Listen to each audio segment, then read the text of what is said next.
Good evening, and welcome to the second installment of Grizzly Radio Theater. I'm Randy Shorts, Director of Theater here at Los Osos, and your producer of a special series of bi-weekly broadcasts presented live by the Theater Department of Los Osos High School.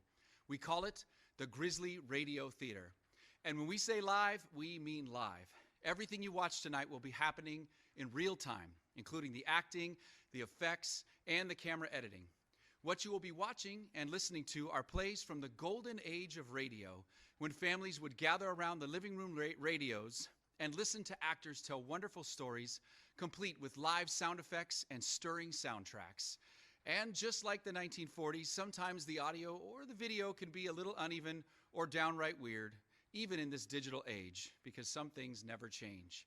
In addition to the fact that tonight we are coming to you live from outside the theater, so you might hear a little wind, you might hear sirens, you might hear cars, but let it all just inform the show. And while you're watching tonight, join us by taking a picture of you where you're watching and share with us at hashtag LOHSGRT and see yourself during intermission. Check out the description below for the hashtag and other links. And finally, we are so glad that you have chosen to be part of this bi-weekly event, and we hope to see you back in 2 weeks for a night of family comedy. So, snuggle up, grab your favorite snack, because it's time to begin. We now invite you to sit back, relax, and enjoy.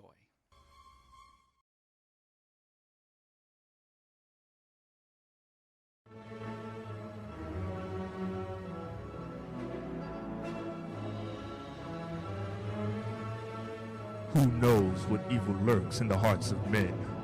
The shadow knows.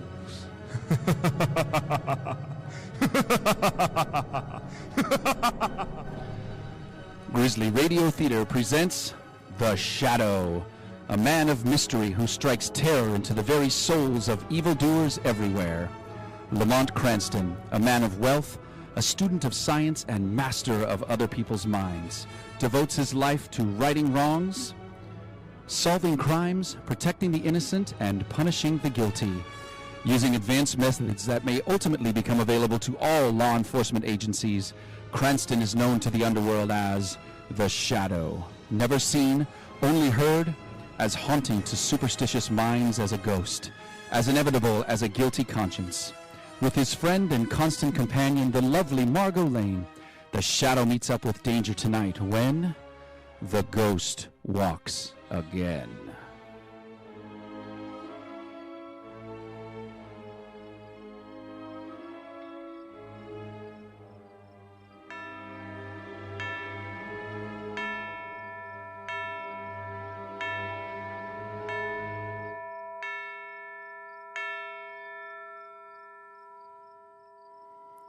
Night.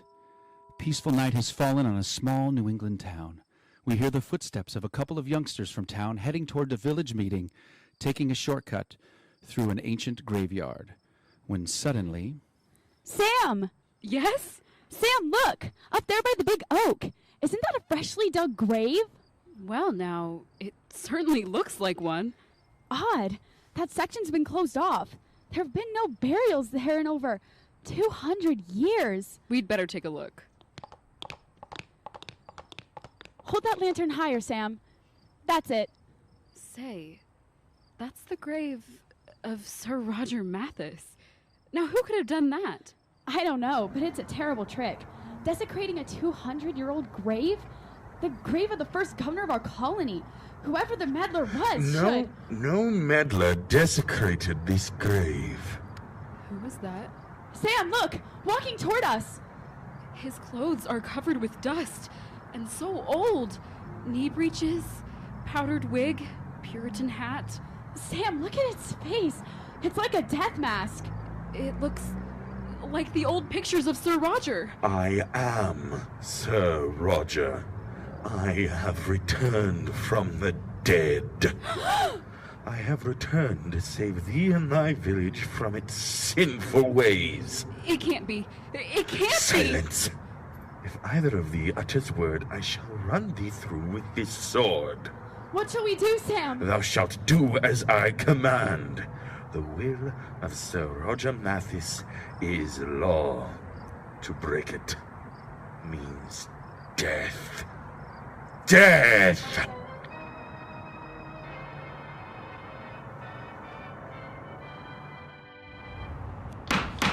Quiet! Quiet. Townspeople, gentlemen and ladies, the issue that brings us here tonight is this old meeting place. As you all know, it was erected in 1712 by the first governor of this colony, Sir Roger Mascis. And as you all also know, nothing has been disturbed within these walls since that day. The furniture, the paintings, even the ancient punishment stocks and torture presses are all in their original places. Now, some members have proposed that this hall, which has always been a private gathering place for the descendants of the first settlers of the village, be opened to the public as a museum and an admission price be charged. Our opposition is an outrage. Please, Mr. Crossman. An outrage, I say. Thou art violating the very laws passed down to us by our founder, Sir Roger Mascis. Someone go into the next room and fetch the original ruling, written in Sir Roger's own hand. You go, Harley. Yes, sir. I shall read to thee his document, and ye shall see. Oh, no. No! What is it, Harley? In the press, the ancient torture press, there are 2 bodies. What? It's Sam and Grace Merrill. They've been crushed to death. There's a note in Sam's hand. It looks like old parchment. Who could have done such a thing? I saw them both less than an hour ago. What's that writing on them? What does it say? It's an ancient death warrant, signed by Sir Roger Mascis.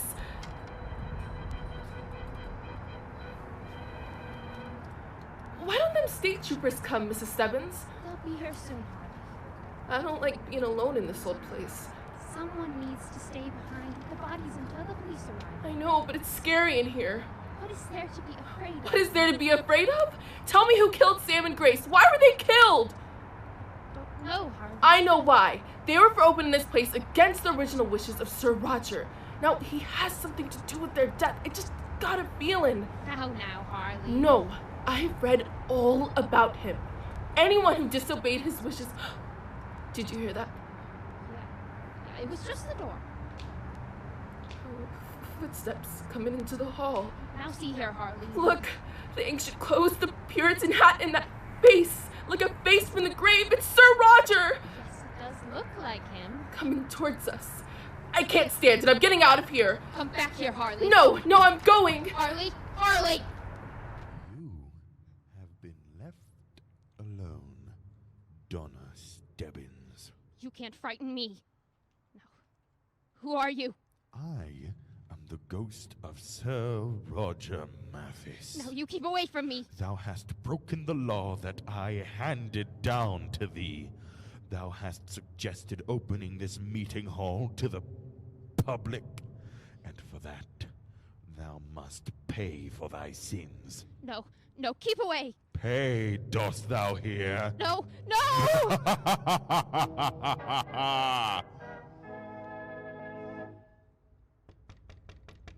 Yep, who is it? It's me, Harley. I gotta see you at once, Sheriff. I hear ya. So what's wrong? The ghost of Sir Roger. I just saw him in the meeting hall. Now, take it easy, Harley. Where is Mrs. Stebbins? She's still in the meeting hall. She's alone with that ghost. Come on, we gotta get back at once.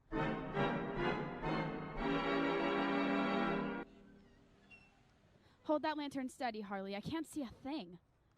Oh, what's happened to her? I shouldn't have left her. Now, I'm sure she's all right. Now, let's just have a look around here. Harley, look. Look there by the speaker's pulpit. Mrs. Stebbins? It can't be. Arms locked in the punishment stocks. Yeah, Stebbins. Mrs. Stebbins? Look at her back. It's twisted so strange. Mrs. Stebbins is dead, Harley. She's been strangled. Oh, no. Look there in her hands. She's clutching a piece of parchment. It looks the same. The same as the others. Yes, another death warrant. Signed by Sir Roger Mascis.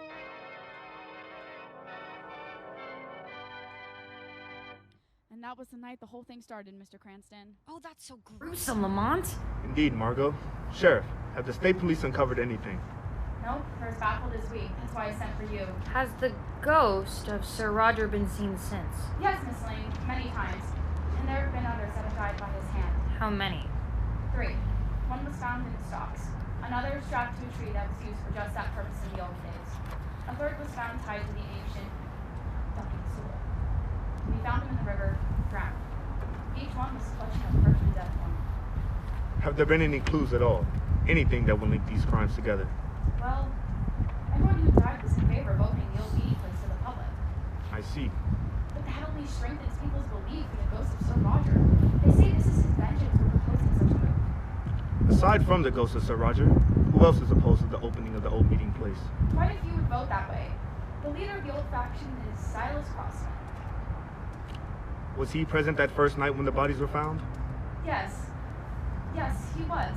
But you can't suspect him, Mr. Cranston. Old Silas is one of our leading citizens. His family was one of the founders of this village. Tell me, Sheriff, just where and when has his ghost been spotted? He's always been seen in the old meeting hall, usually around the hour of midnight. Very well. Then we shall seek out this ghost of Sir Roger Mathis. This very night.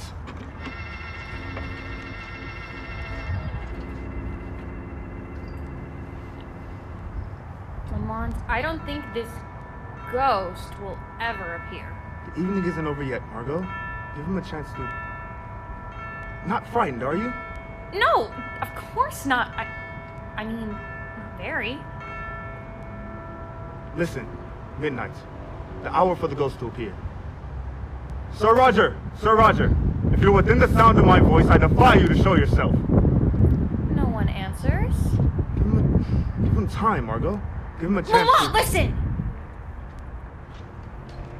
That did it. He's coming. Margo, give me that flashlight. Here. Who called to me? Speak up. Who summoned Sir Roger Mathis? Look there, Lamont. I did, Sir Roger. That face, it's not human. Why art thou here? We've heard a lot about you, Sir Roger. The fear you've created within this village. Thou art fools! The fate of the others will be thy fate as well. We have no fear. Come ahead. Begin your destruction. I am most curious to learn your powers. I select the time for my revenge. I see. Then you aren't going to harm us tonight, is that it? Very well. If you won't come to us, then we shall come to you. Stay where thou art. I warn thee. Come on, Margo. We're going to meet this ghost of Sir Roger right now. Hurry, Margo. Up these stairs. Well, he's gone. But where? I have chosen not to meet thee at this moment. Where is that voice coming from? Listen to me, both of you. He must have gone through a secret panel. Thou hast defied the laws of Sir Roger Mathis, and by my sword, thou shalt die for it.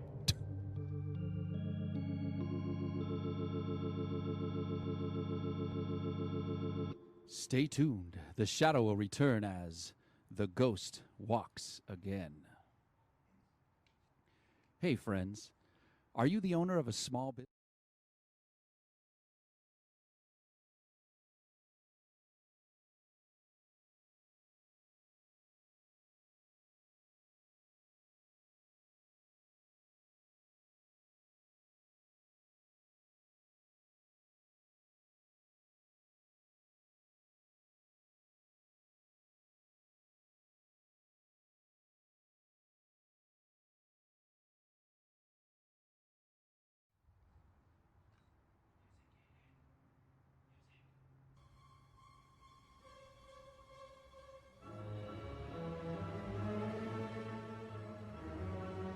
The next morning, Lamont, Cranston, and the love.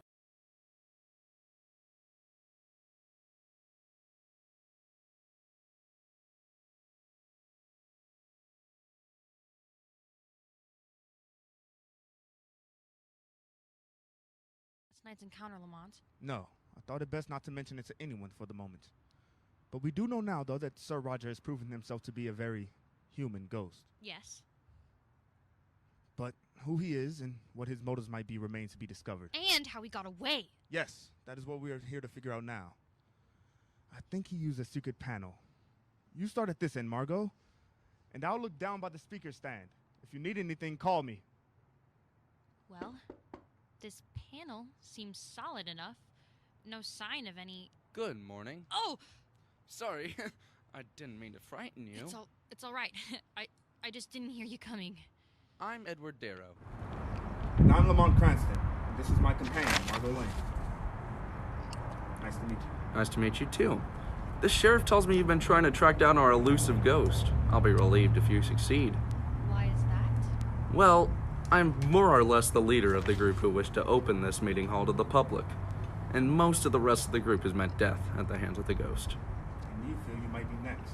Yes, sir. Have there been any attempts on your life? Not yet, knock on wood. Although my uncle probably wishes there had been. Your uncle? Silas Crossman. He heads the opposition group. He's plenty sore at me. I see. So, have you discovered any clues to the killings yet? No, not yet. We were just looking around here.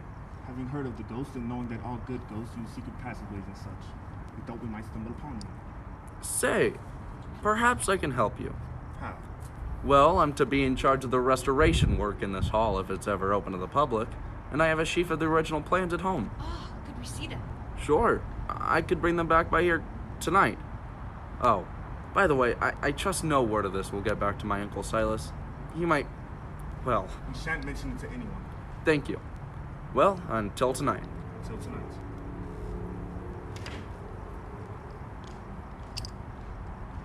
Margo, I think it's time we investigated Mr. Silas Crossman. I want to pay a call on him right now as the Shadow.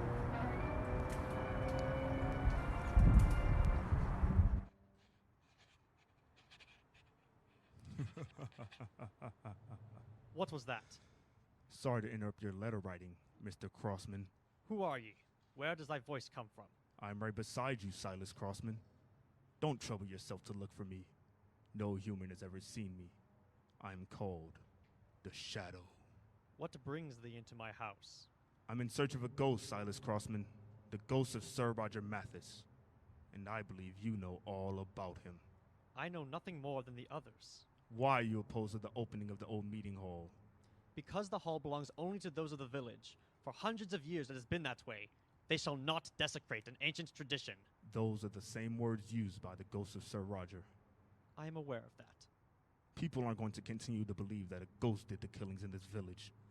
Soon they will know that a human hand was responsible. And their suspicion, Silas Crossman, will fall upon you. And why me? Because of your behavior, the way you live, the ancient relics in this house, the quill pen you write with. In your speech, use the antiquated thee and thou, just as the ghost of Sir Roger does. That proves nothing. You're wrong. The evidence alone will be enough to convict you in a court of law. Now tell me, what do you know about these killings? Nothing. I know nothing. Very well. I've given you your chance. Let me warn you, Silas Crossman. If you are the killer, you will pay for your crime.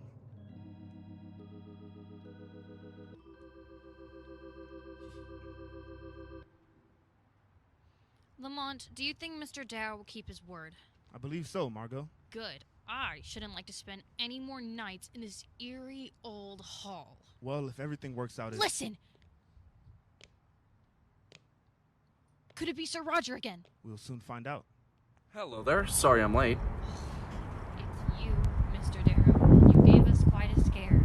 Sorry. That seems to be a habit with me, doesn't it? Did you bring the plans? Yes. 2 sets. Here, take one. Thank you. I think we better go right to work. We can each start at one end of the hall. Mr. Darrow? Miss Lane, perhaps you could stay with me. You see, my eyesight is rather poor, and in this dim light, I'll go with you, Mr. Darrow. Thank you. Here are the plans, and here is my flashlight, Miss Lane. If you need anything, call out to me. We can start right here, Miss Lane. Do the plans indicate anything? Well, there does seem perhaps to be one thing that would be right about here. Mr. Darrow, look! This panel! It moves! Why, so it does. I'll see if I can get a hold of it. There! Why, it's opening! We must call Lamont! Lamont! Shut up! Let me go! If you're so anxious to meet Sir Roger, I'll take you to him. Let me go! Lamont! Help! Margo! In you go!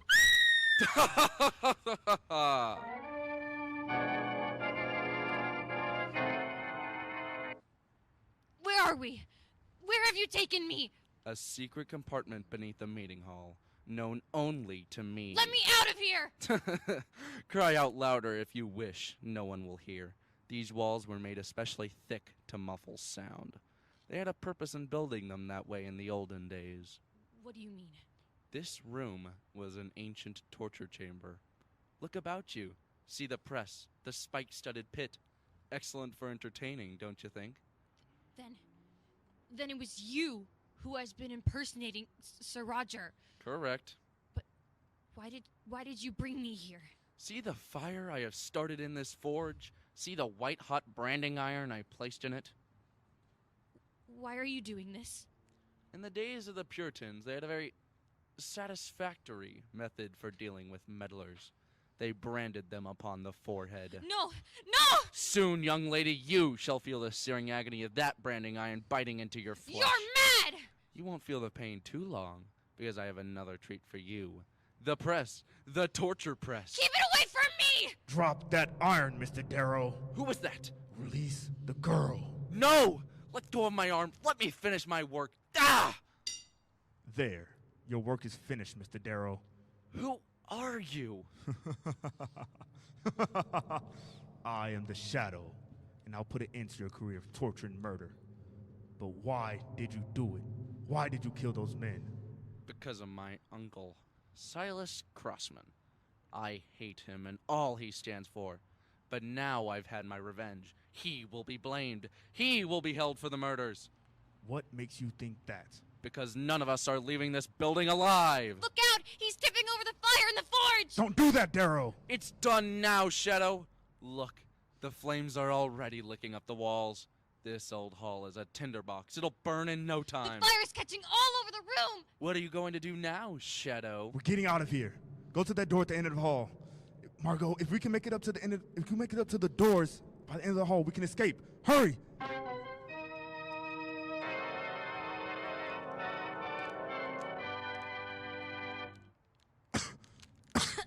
Hold on to my hand, Margo. The smoke. Lamont, I can't see. We've got to keep going. We should be near the door. Lamont, the smoke, Margo! I'll carry you. We haven't got far to go. I only have to make it to the door. The door. Wait, this is it. I found it. The door. Margo, we made it.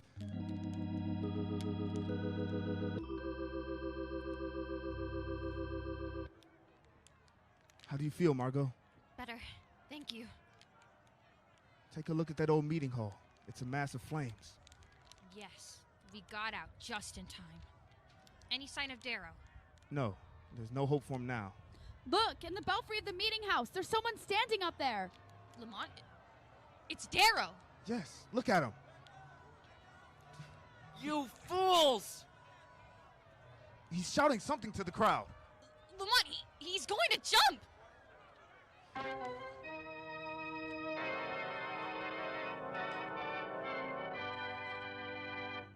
I just left the police, Margo. They searched the young Darrow's house. Did they find anything? Yes. Among other things, they found the costume he used for his ghostly impersonations.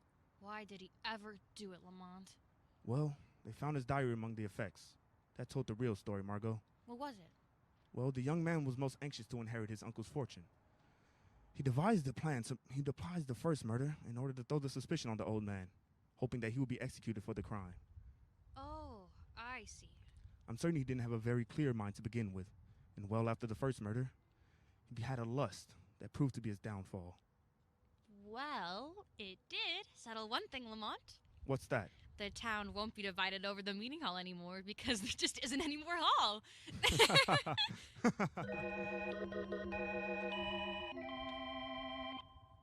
The weed of crime bears bitter fruit. Crime does not pay. The shadow knows.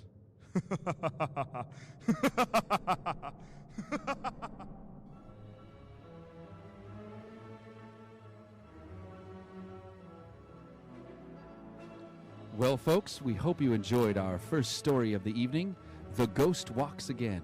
And in just a few minutes, we will be bringing you our second hard-boiled tale of the night, Phillip Marlow, Night Tide. But before we do, we would like to invite you to enjoy some highlights from the Los Osos Varsity and JV Dance Team Department, recent performances from the ASB Halloween Rally, as well as seeing some of your picks from where you're enjoying tonight's show. Please enjoy intermission.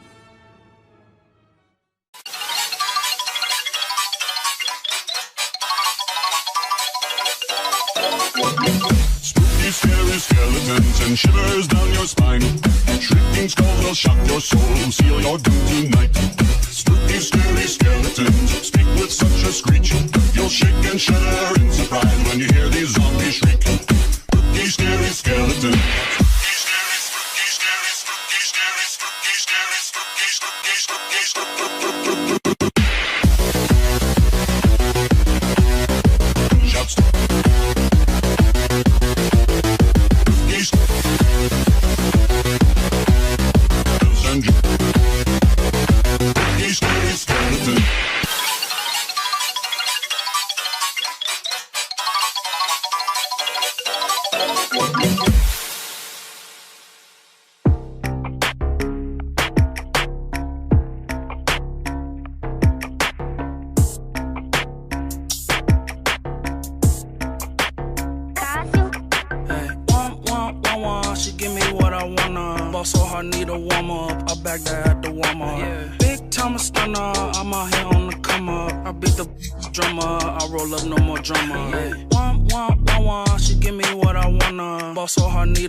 Brand new whip, just hopped in. I got options, I can pass that like Stockton.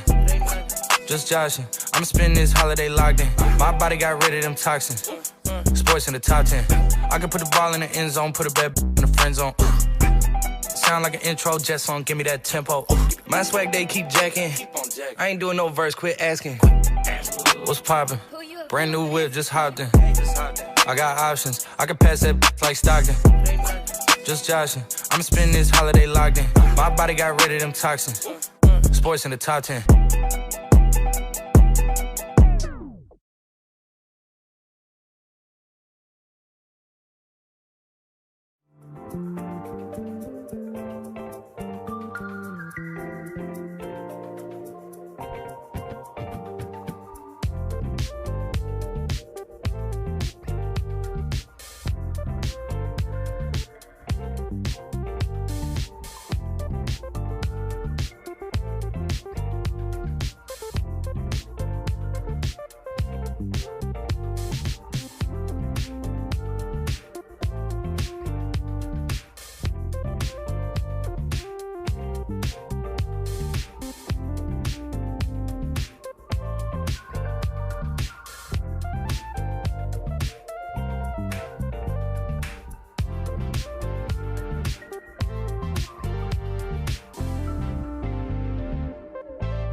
They do anything for club.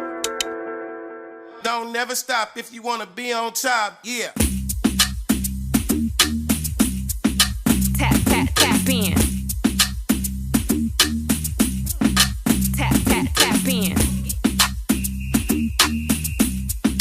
Tap, tap, tap in. MLB, I see gang, better tap in. Yeah. Tap, tap, tap. You got an itty bitty waist, pretty in the face. Never let a broke take you on a date. Haters can't relate. I've never been fake. I got a big baller putting icing on my cake. Icy from my lips and my fingers to my toenails. Dripping in Shannon, this ain't going on sale. All these birds busy, baby. I do not do friends well. Lot of haters, but I promise that I won't tell. Now what's my favorite word? Icy. I can see the smile, but I know she don't like me. 200 for a verse, yeah, I'm way too pricey. I'm gonna bring back hyphy. Little waist, fat, baby, tap in.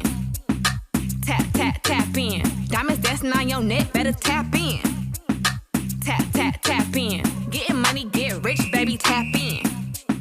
Tap, tap, tap in. MLB, I see gang, better tap in. Tap, tap, tap in.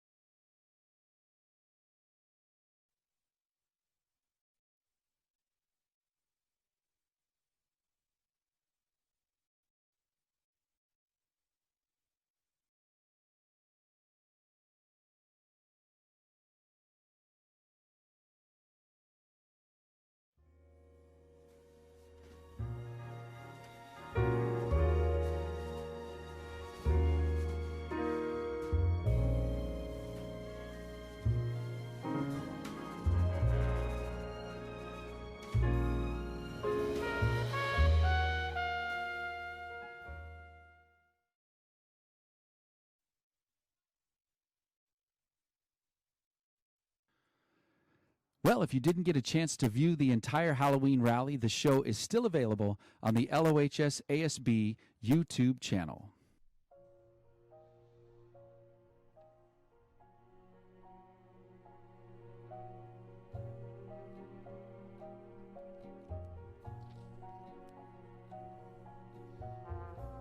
When it started, the tide was high on the San Pedro waterfront, and a hot-tempered kid had murder on his mind.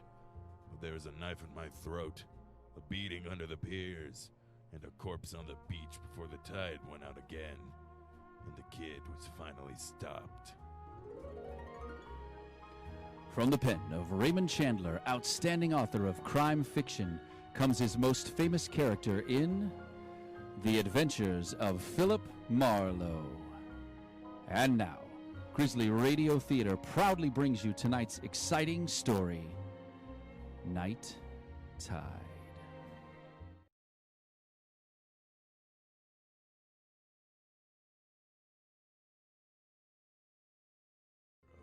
The harbor of Los Angeles. The lights on the ships were fuzzy through the wet mist that creeps up out of the ocean every night, and I drove slowly, looking for the establishment of Mike Basso, my new client.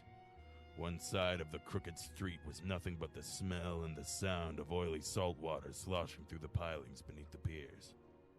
And the other side was a tangle of warped, dingy buildings equipped to satisfy the thirsts of reckless men who never get beyond the waterfront of any port. The foghorn out on the breakwater began to bellow as I parked near a U-shaped pier labeled Basso Docks, private, and walked past the line of moored fishing boats to a squat, two-story office. The bottom floor was dark, but the second floor had lights on. So I started up the steep wooden stairs and was halfway to the top when I caught the voices. One I'd already heard over the phone when I was hired. It was my client, Mike Basso.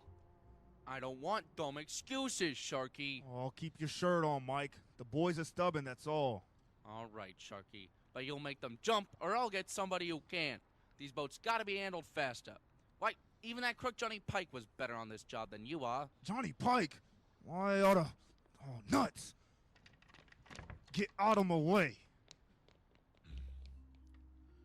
The big guy with the lantern jaw shoved past me and stomped down the stairs. So I went on up into the office. Mike Basso looked like a block of concrete. his 220 thick pounds hunched over a scarred roll-top desk. And as I walked in, he swung a heavy bulldog head around and glared at me. You never heard of knocking first, I guess. You, Marlow? That's right. The moose that just left here got me all out of the mood for courtesy. That's Sharky, my crew pusher. Yeah. Good man, but slow. Come here. Sit down. We got other business. Have a drink, cognac-y. Thanks. Okay? Now, there's a hothead punk by the name of Johnny Pike. I sent him to prison 3 years ago for stealing money from me. I made it as tough as I could for him. Any special reason why? Sure, because I trust a fella who works for me. Uh-huh. Johnny Pike used to have Sharky's job, but he took advantage. When the police grabbed him and found my money in his own house, he squealed like a pig and said he was framed, like all cheap punks do. How does this get around to you wanting a private investigator? Because Johnny Pike is out of prison. Got out yesterday on parole, and he's back in town now. Hey, you! What you looking at? Your clock. How come it says 11:30 at 20 to 8? It's electric. It was turned off last night, and I didn't start it yet. Now look, I was here with Ed Giles when he heard some noise on my private launch out there. He went down to see about it, and... Who's Ed Giles? My general manager. While he was gone, the lights went out in here. That's when I got clubbed on the head. When I went down, I got kicked around plenty. I'd be killed right now. But Sharky happened to come along, and the guy was scared off of me. Well, did you happen to see who it was? No, but Ed Giles did. He got a good look. He admitted it. Only he claims he don't know who it was. But he lies, on account of he's an old friend of Johnny Pike's. Well, maybe Giles isn't lying. What makes you so certain it was Johnny who slugged you? I found this. Just a book of matches, huh? Mm-hmm. But see how the edges are crimped? Johnny Pike always did that. He's nervous, all the time fidgeting. Sure, he might as well have left his calling card for me. It was Johnny all right. Okay, Basso, but before you get too far in, I'll tell you something. I don't go in for bodyguarding. Who wants a bodyguard? Here's what you do, Marlow. You find that punk and see what he's got in mind. He beat me up once. Maybe that's all he wants. Or maybe he's coming back to put a knife in me. Just find out and let me know. That's all. I looked out at the fishing boats along the pier, gently nudging each other, while Mike Basso told me that Johnny had a blonde wife named Christine who ran the Albatross Cafe, and that Ed Giles lived alone in a house at 43 Terminal Road. That was enough for a starter. So I said I'd keep in touch and left. As I walked up the pier, the blinking neon light from a sign across the street made a swirling green veil out of the mist between me and my car. So I almost got up to it before I saw her, leaning lazily against the door on the driver's side. A girl in a tight black silk dress, cheap furred jacket, and double ankle strap spikes. She smiled with one corner of her red mouth as I walked up to her and stopped. Hello, sugar. Hiya, sweetheart. The name's Ginger. Oh, that's too bad. Ginger always gives me hives. Oh, don't be like that. What did Mike Basso have to say? We were talking business, baby, that's all. Tell me, which way to Terminal Road? It intersects about 10 blocks down. Mm-hmm. What's the number? 43. Oh. You want to turn right, then. Ed's place is the cozy, secluded one by the water. Well, thanks. You know Mr. Giles, huh? Yeah, he's around. Mike all the time. He's nothing. Well, I'll see you around. So long, handsome.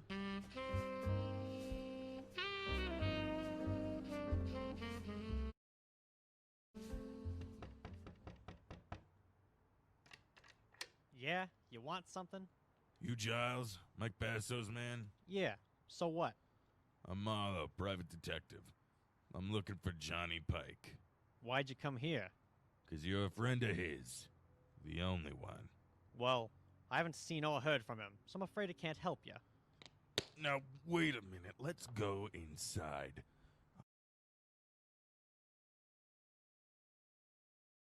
Him coming back here to Pedro. What do you think? Because he's got enemies like Mike Basso and Sharky? Yeah. What's he gonna do? Fight it out, or be smart and leave town? Listen, private investigator. I told you once. I don't know because I haven't seen him.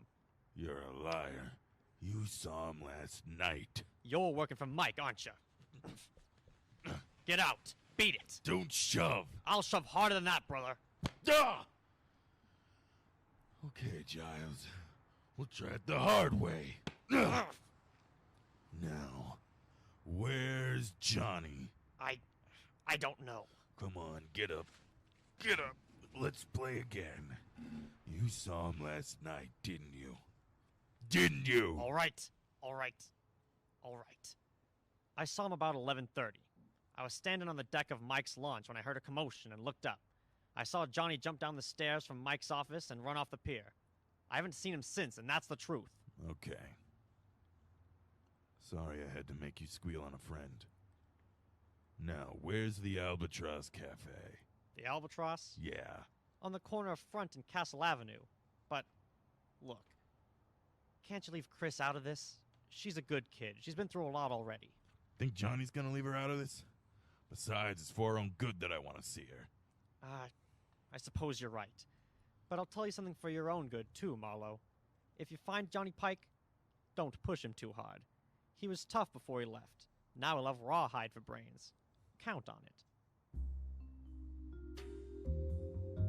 At the corner of Front and Castle, I spotted the Albatross Cafe. Half on land, half teetering on a set of spindly stilts ringing the high water mark with ragged lumps of barnacles. I parked down the street and started back when the door swung open and the lantern-jawed moose Sharky lumbered out. I watched him cross the street without seeing me and disappear between two buildings. I waited a couple minutes, then I went in. Took a move near the front. The place was neat and clean, even the tablecloths. Soft, brown-eyed lawn and a crisp peasant dress picked up a menu and came over.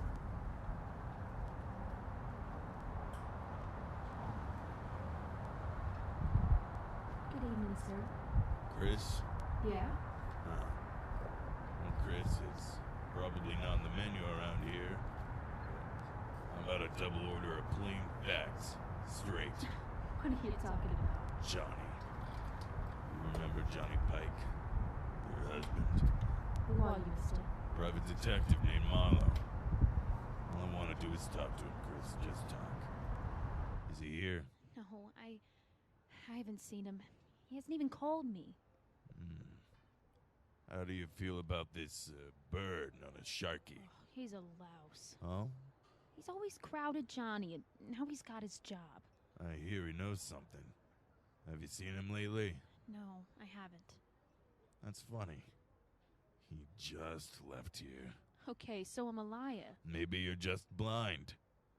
I've heard that love does that, baby. Maybe. Is it any skin off your nose? Nope. Cigarette? And how about a match for me, huh? I suppose so. Let's see. Yeah. Here. Thanks. Hey, these are cute. A crimped border around the edge. Especially one put there by somebody's jittery thumbnail, huh? Listen, Maybe your eyes are bad. Maybe not, Chris. But you better do something about your nerves. They're shot. Good night, baby.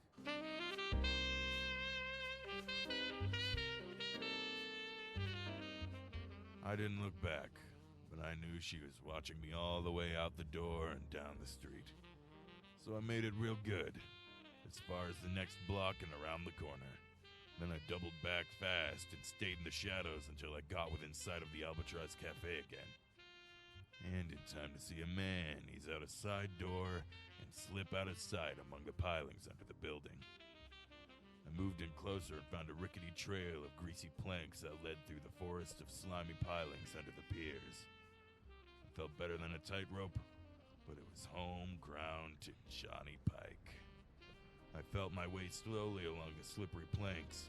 Then from behind a piling, an arm like steel spring snapped under my chin, while a hand pressed the point of a long, thin knife with a curved white handle up against my throat. You said you wanted to talk to me, Marlow? So talk. But fast, I don't got much time. Ease up on my throat, will ya? Okay. There. You're a sucker. Why don't you give up trying to even the score? Get out of town and forget it. Sure, to you, that's easy. But you didn't spend 3 long years in the cooler for something you didn't do. Now I'm gonna get even, alright? I don't know how for sure yet, but I will. Wind up right back in the coop, sucker. For keeps this time. Is it gonna be worth it? Could be. I was a good boy up there. Every time I wanted to slug a guard, I said Mike Basso to myself instead. Now I've got it all bottled up inside me. I'm not gonna carry the hate around forever. I'm gonna get rid of it. And there's only one way to do it. Ed Giles was right. You've got rawhide for brains. Better put the knife away, Johnny. I think we got visitors. Sure we have, Marlow. Rats. Big ones. The pier's full of them. You should feel right at home, punk. Just don't sleep too long, pal. Ugh!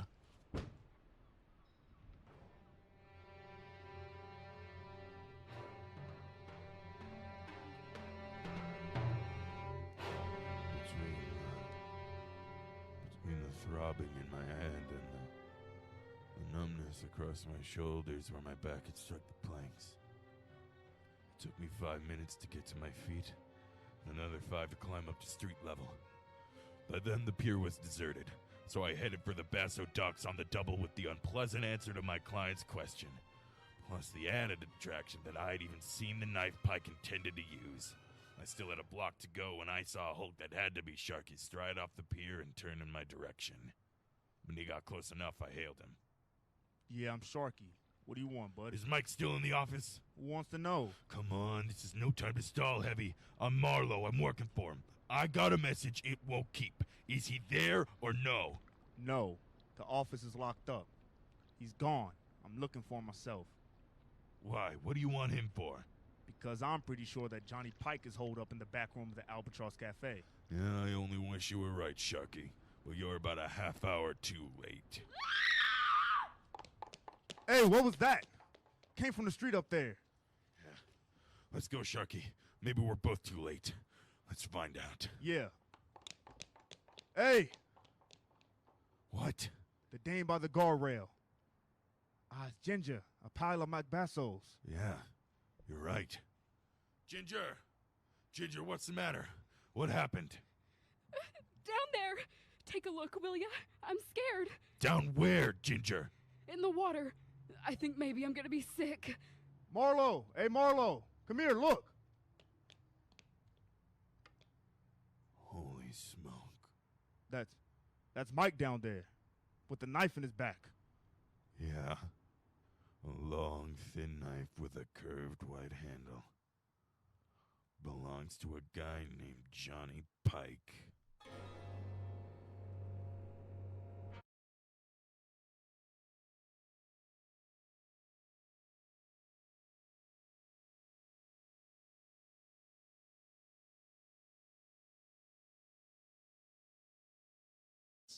This? That's the copy that I need you to read, Isaiah. The name is Marlow. Okay, I mean Marlow. That's copy from our sponsor. Can you please read it? Can we just do it live? We'll do it live. Yeah, that is a great idea. But it would just work better if we just recorded it, just put it in the can, just in case we need it later. The can? Huh? I'm kind of like to kick you in. Isaiah, I mean Marlow. I know this is strange, but can you just please tell the audience about the trees? The trees? Yeah, just look at the flyer that I put in front of you on your music stand. Wow. I don't normally buy a tree to put in my house, but when you see something this beautiful... Wait, no, Marlow, I'd like you to do it this way. No. This is the way. All right, go ahead and go for it. I don't normally buy a tree to put in my house, but when you see something this beautiful, you just gotta have it. Be like me. Buy a tree. That's right. You too can be like Phillip Marlow and support the Los Osos Aquatics team. Go to the link you see here and get a start on your holiday shopping.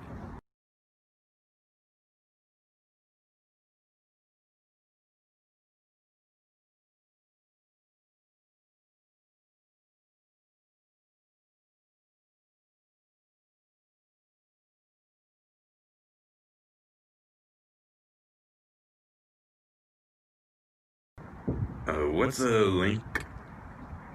It's 2020, and if we have any audience at all, they know what a link is. Can you just read the next one, please? What's this?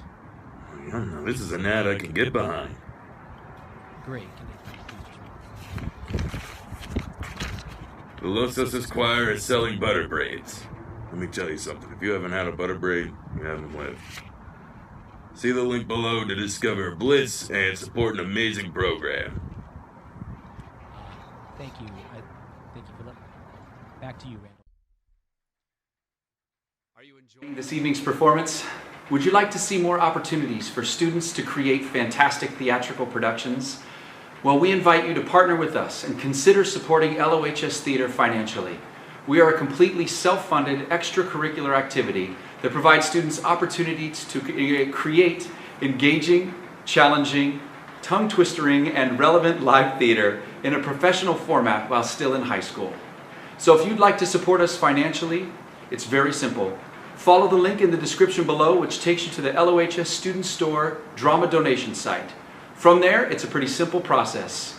Thanks for watching this evening's performance, and thank you for considering donating to the LOHS Theater Department. And now, we return to the adventures of Phillip Marlow, Knight.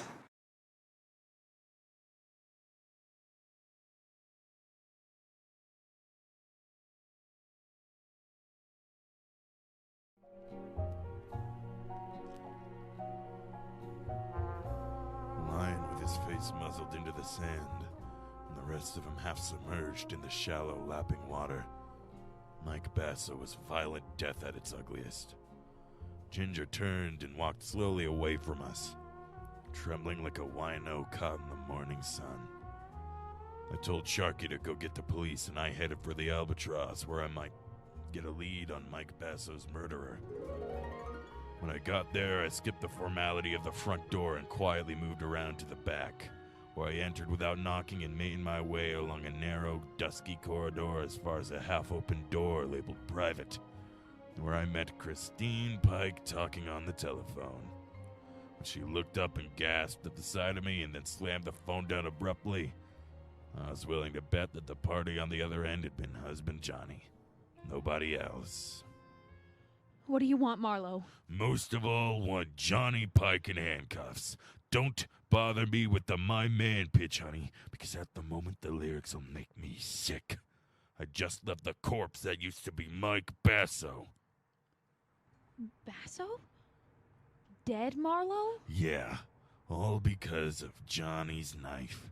It's sticking in his back, Chris. No, Marlow. Johnny wouldn't do a thing like that. He couldn't. You're wrong, Chris. He did. Now where is he? I don't know. You're lying, baby. You were just talking to him on the phone. You gotta know. No, I don't. He didn't say anything about where he was or what? Or anything about Basso being dead. So, don't move, Marlow. Well, husband with knife, wife with gun. Charming couple. Never mind that. I'm not going to see Johnny in trouble again for something he didn't do. So get in that closet, Marlow, or you'll be out of the way. Now. All right. In it is. But first, baby, a word of advice. He isn't worth it. Believe me. I don't. So get in there and keep your mouth shut. The closet in Chris's office, which doubled as a storeroom for the restaurant, had no window and a 3-inch thick oak for a door. So I was 20 minutes as a one-man mob scene, bouncing the inventory around before I was heard, and a little man with a big meat cleaver who belonged in the kitchen opened up and demanded to know what I was doing in there. I heaved a number 10 tomato juice can at him for an answer, started running, and didn't stop until I was outside, in my car, and pointed for Ed Giles' cottage, the only other place I knew where Johnny Pike might go for help.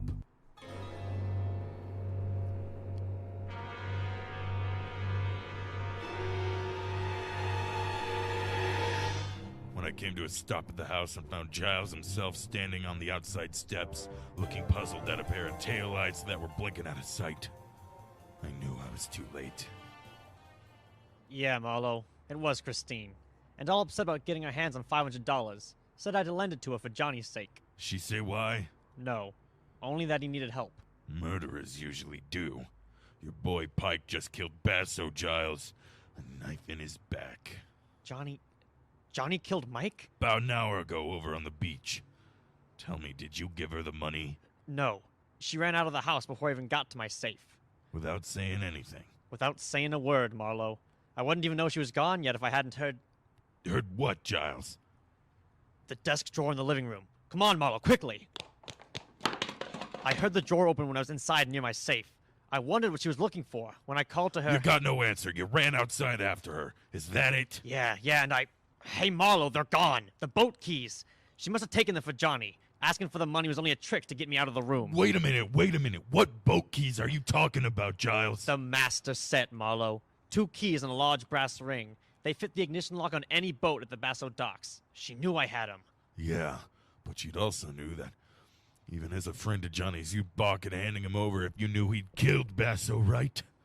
Or are you still shielding old friends, Giles? Which is it? Don't be stupid, Marlow. I draw the line someplace. All right. Now one more question. Do you have a gun? A gun? Oh, yeah, I do. Good.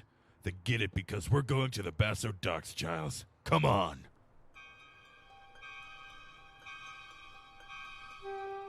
We both piled into my car and in something less than 10 minutes ripped through the wide, empty streets to the Basso docks, which were 2 parallel piers set about 100 feet apart and jutting out deep into the bay with more than a score of boats moored to the inward side of each. But when we were out of the car and saw nothing of Johnny Pike or the girl, and heard no sound other than the dull thump of wood on wood and the rhythmic slap of water against the hulls, I decided that we should split, and I told Giles to search one pier carefully while I took off for the other.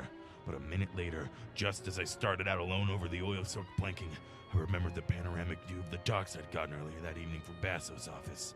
So I stopped and turned and ran for the flight of wooden steps that led to it. I was halfway up them when I stopped again. There was somebody ahead of me, and with a key, opening the office door. I crouched low and moved closer, one slow step at a time, toward what I knew might be Johnny Pike. But in the next second, the light clicked on in the office, and I forgot all about being subtle and leveled the .38 in my hand at the belt buckle of the sharply silhouetted figure. It was Sharky. I wouldn't move if I were you, Buster. Well, who is it? Marlow, Sharky. Who were you expecting? Nobody, funny man. But I wouldn't want it to be Johnny Pike at the moment. He might want to settle old scores.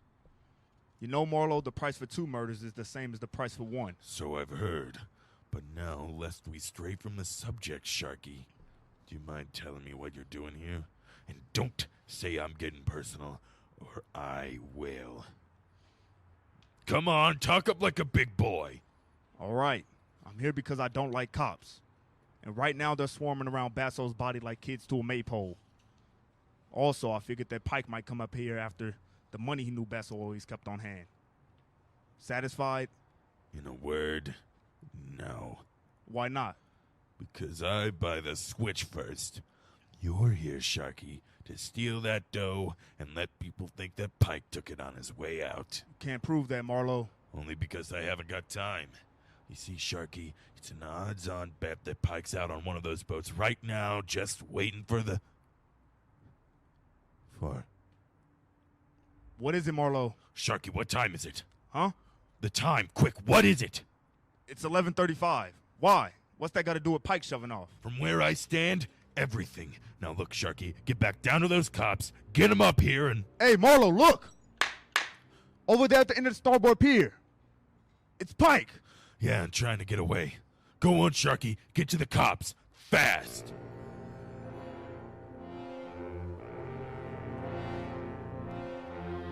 I took the wooden steps back down to the docks 3 at a time, and then raced across the starboard pier and out onto the length of it until I was close enough to the end, where I could see Johnny Pike climbing over one of the boats. I was about to call him to stop when I saw something else, standing almost opposite to me in the shadow of some nearby rigging, gun in hand and taking careful aim at Pike, was Ed Giles, his fingers slowly closing on the trigger. It was too late for words, so I followed suit and fired before he did. Ah! Got him high in the shoulder. You fool, Marlow. It's me, Giles. Pike is out there. I know. The man who murdered Basso isn't. He's right here, Giles. Hot? What do you mean, Marlow? Then I just found out you're a liar about seeing Pike last night from the deck of Basso's launch. You couldn't have. So what? So you weren't shielding him, Giles. You were framing him. Framing him so that you could get rid of Basso and pin his murder on Pike, who you'd also get rid of while playing public citizen, who's helping a private detective apprehend a killer. Well, what do you say, Giles?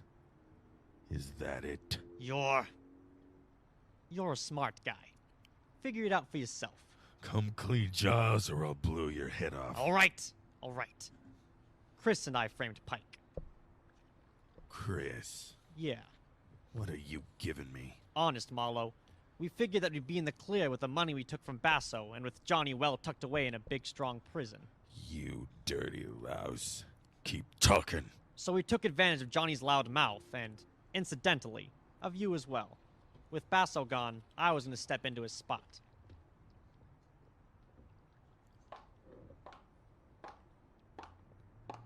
You're the one with the loud mouth, Giles. Well, Little Red Riding Hood. And I went for your line. Funny what a sucker a smart guy can be. He wasn't the only sucker, baby. Johnny! Pike! Stay back, Johnny. Shoot if they move an inch. She's got a gun. Shoot, Chris, shoot, come on. Get away, Johnny, get away from me. Shoot him. You wouldn't shoot me, Chris. Please get away from me. You wouldn't shoot your own husband. Shoot him. The man you talked into running away until things quieted down. Shoot. The man you'd move heaven and earth to help so he could be shot in the back. Johnny, Hurry, Chris, the police. Shoot. But you can't shoot me while I'm facing you, can you? No! You cheap double-crossing... That's enough, Johnny! Cut it out! Okay, Marlow. Okay.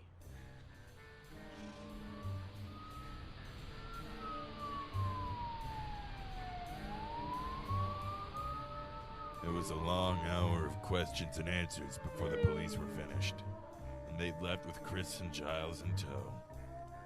Johnny and I were standing alone out on the end of the pier, where I was looking down at the shallow black water below, and listening to him try to convince himself that the whole night had been something more than a bad dream. Chris, against me. Giles, against me. From the very beginning, Marlow. That's right. Giles because he wanted the Basso's place. My wife, Chris, because she wanted him. That's right. When Basso hired me to see what you had in mind, after the beating he'd taken for what he thought was you, but was really Giles laying the groundwork, I fell into the role of star witness. Somebody reliable enough for them both to play against. Oh yeah, I get it. So, at first, you could testify that Giles had tried to shield me, like a good friend. Yeah. And then in the end, he had to kill me when I tried to escape. Sure. And just to make sure there were no slips, Chris kept feeding you instructions under the heading of wifely advice. Yeah, it practically ran on a timetable, Johnny. Yeah. But there was one slip. Found out Giles was a liar and trying to frame, not shield you. Huh? How was that, Marlow? Well, look. He said he saw you beat up Basso in his office at 11:30 last night, when he was down on the deck at Basso's private launch investigating a strange noise. Yeah? Well, Johnny, you couldn't have, because at 11:30 last night, as well as 11:30 tonight, the tide was low, of course, the launch with it. From Basso's office, you couldn't even see the launch. Yeah. All the other way around. From the launch, you couldn't even see the office, right? That's it. So in the end, Johnny, you did have a friend who stuck by you. The sea. Yeah. I guess it's as good as places any for me. Maybe the sooner the better. Any place in particular? No, just by the sea. I'll drop you a card whenever I make port, Marlow. After all, I really had 2 friends. I won't forget that. So long, fellow.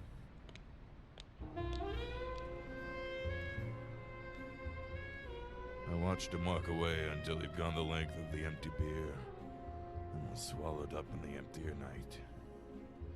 Then it turned back to the shallow black water beneath me, which, where the sea and land were close to meeting, was coated thick with oil, and dirty, and almost stagnant. And I thought a lot about Johnny. People like Chris and Giles he mixed with and trusted. I felt sorry for him. But then I looked up a little, away from the water at the pier, and out toward the open sea, where it was deeper, cleaner. And the further I looked, the cleaner it seemed to be. Then I remembered that was where Johnny Pike was heading. I felt better.